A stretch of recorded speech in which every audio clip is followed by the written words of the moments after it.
Olá, o Interesse Público começa agora e destaca: em respeito à classificação indicativa, Ministério Público Federal quer que emissoras adaptem suas programações às diferenças de fuso horário no país. No Rio de Janeiro, recomendação pede à Companhia de Energia Elétrica que não instale mais pontos de luz em reserva ambiental. A ideia é evitar novas invasões. Em Goiás, a universidade atende recomendação do Ministério Público Federal e muda regras de concurso para professor. No quadro Prateleira, a dica de um livro que analisa a lei seca e a reforma do Código de Processo Penal. Essas e outras notícias agora no Interesse Público, um programa do Ministério Público Federal. O Ministério Público Federal quer que o Supremo Tribunal Federal reveja a decisão que absolveu 2 adultos que pagaram para ter relação sexual com adolescentes.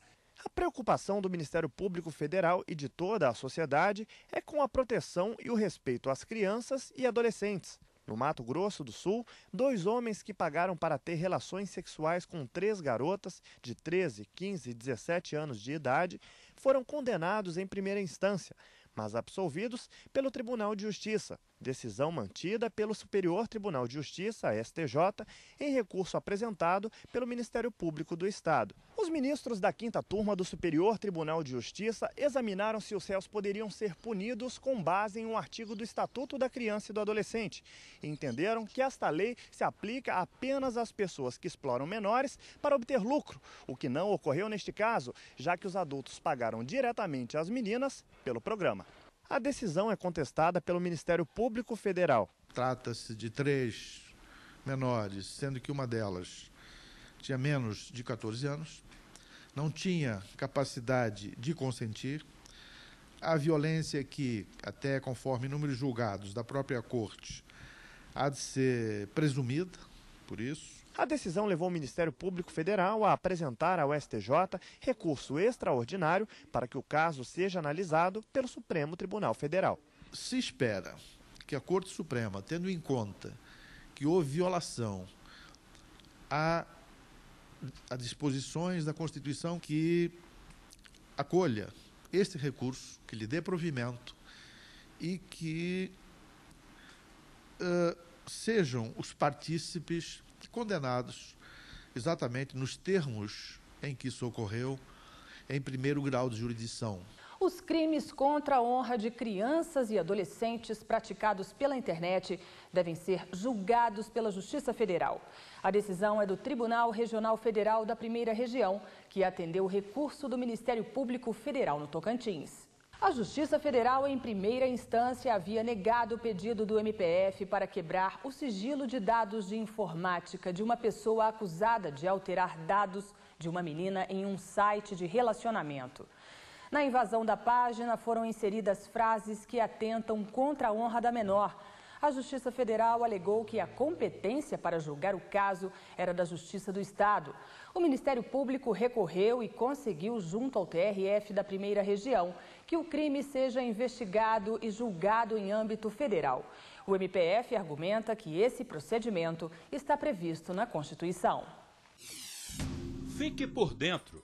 A Convenção Internacional sobre o Direito da Criança determina que nenhum menor será objeto de atentados ilegais contra sua honra e reputação e que a criança tem direito à proteção da lei contra esses atentados. A Convenção é uma lei internacional adotada pela Organização das Nações Unidas em 1989. Foi ratificada por 192 países, entre eles o Brasil. Quando assina a convenção, o país se compromete a assegurar à criança a proteção e os cuidados necessários ao seu bem-estar. O Superior Tribunal de Justiça analisa mandado de segurança para que as emissoras de TV respeitem também durante o horário de verão as normas de classificação indicativa dos programas que são exibidos em rede nacional. As emissoras de TV devem informar aos telespectadores a idade indicada para o programa ser exibido. É uma forma de evitar que crianças e adolescentes tenham acesso a conteúdo inadequado para a sua idade.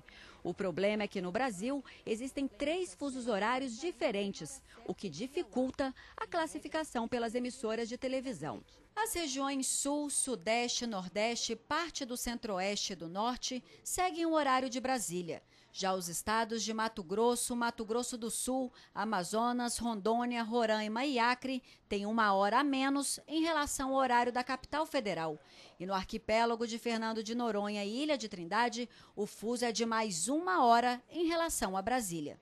Durante o horário de verão, a diferença da hora é maior.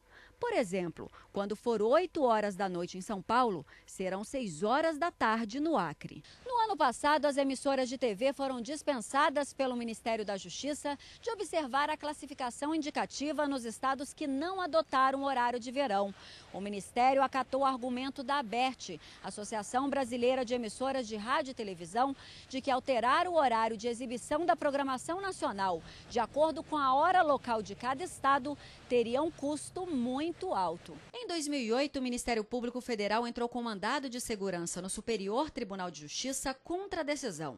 Mas com o fim do horário de verão, o MPF acrescentou ao pedido que as emissoras façam a adequação de sua programação segundo a classificação indicativa em caráter permanente, ou seja, durante todo o ano e respeitando os fusos horários do país.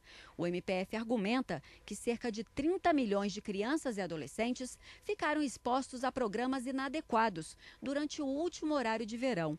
O subprocurador-geral da República, Antônio Fonseca, deu parecer favorável à concessão do pedido. São programas que veiculam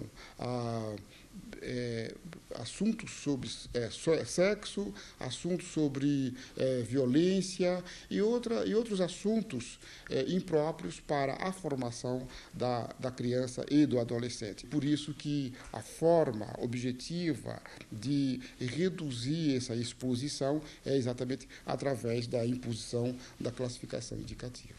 O argumento também é defendido pela ANDI, a Agência de Notícias dos Direitos da Infância. O não seguimento de regras como fuso horário ou, nesse caso, do horário de verão, acabam gerando riscos para o processo de formação dessas crianças e adolescentes. É como se o país estivesse discriminando. Crianças de determinados estados têm mais direitos do que crianças de outros estados. No parecer enviado ao STJ, o subprocurador-geral afirma que as liberdades de comunicação e de expressão não podem ficar acima da proteção da criança e do adolescente e que uma questão econômica não pode se sobrepor aos direitos constitucionais. Não se pode admitir que uma questão de custo, não é? Uma questão econômica do negócio se sobreponha sobre o direito fundamental das crianças e adolescentes a terem acesso a informações adequadas à sua formação. Veja no próximo bloco. Por recomendação do Ministério Público Federal, Universidade Federal de Goiás adota novas regras em concursos para professor.